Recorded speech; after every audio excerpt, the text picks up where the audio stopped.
Martin Perronnet, bonsoir. Bonsoir. C'était la rentrée scolaire il y a quelques jours. C'est la rentrée aussi pour les entreprises. Comment elle s'est passée, cette rentrée pour Monaco Télécom?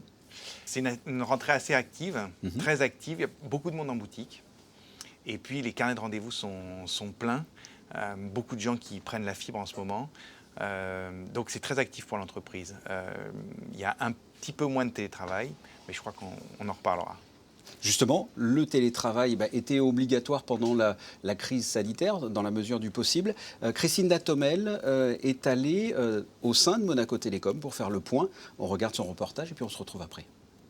Entreprise pilote depuis plus de 5 ans dans l'univers du télétravail, Monaco Télécom a su au fil du temps et de la pandémie s'adapter, évoluer et renforcer son idée que le télétravail était une forme d'organisation plus moderne, plus respectueuse du développement durable et qui permet un équilibre entre vie privée et professionnelle, le tout avec une meilleure prise en compte du bien-être des salariés.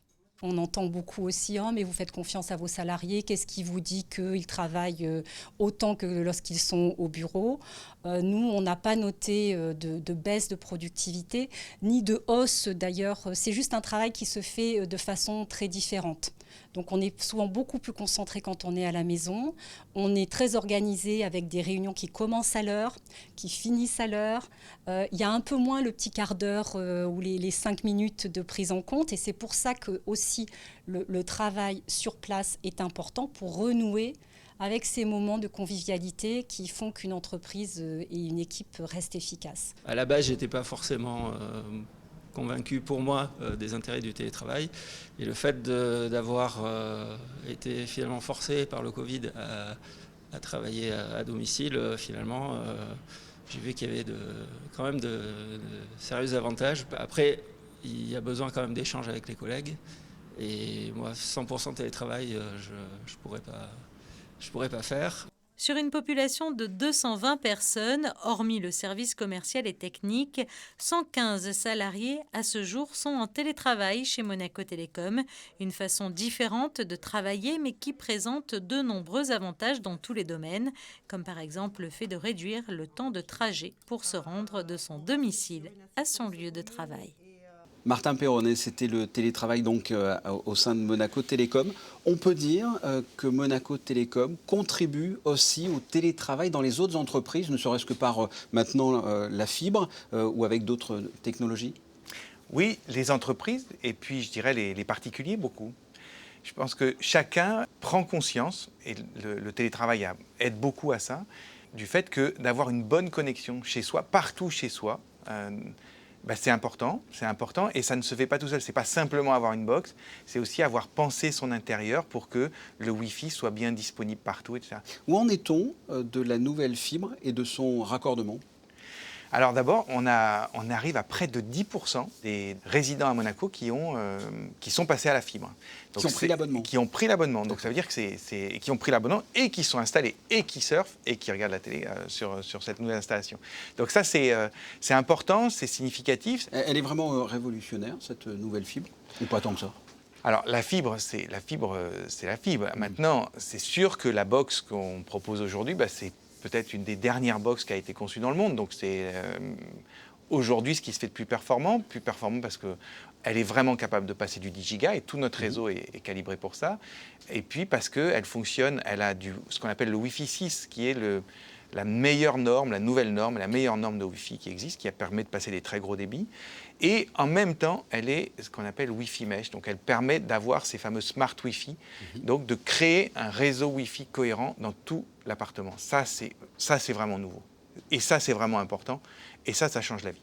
Tous les résidents, tous les monégasques sont éligibles à cette nouvelle fibre ou pas? Comment peuvent-ils savoir s'ils le sont? Il suffit d'aller sur Monaco Télécom, taper le nom de son immeuble, et on sait que si c'est éligible. Donc plus de 3/4 des logements sont éligibles.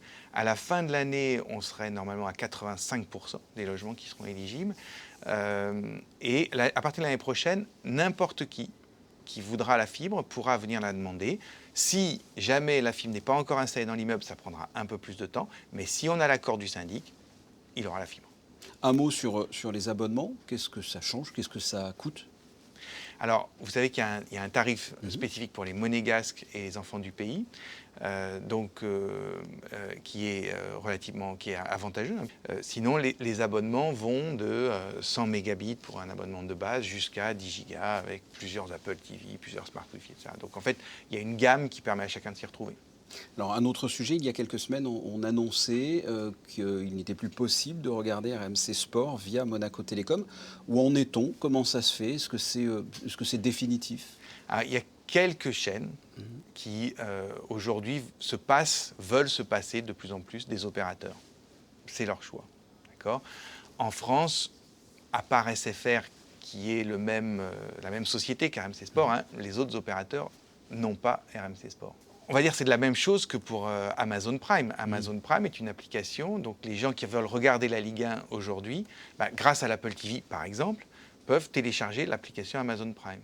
Et ce sera pareil pour RMC Sport. À Monaco, si vous voulez regarder également la Ligue Europa, par exemple, dans la même Apple TV que vous avez avec Monaco Télécom TV, avec Amazon Prime, etc., vous téléchargerez RMC Sport, qui est l'application de l'éditeur, et vous vous abonnerez pour exactement le même prix que le prix que nous on pratiquait auparavant, mais avec des fonctionnalités supplémentaires qui n'étaient pas accessibles pour les opérateurs, comme le replay, etc. Et le fait de pouvoir le voir sur son smartphone, tout ça n'était plus accessible pour les opérateurs.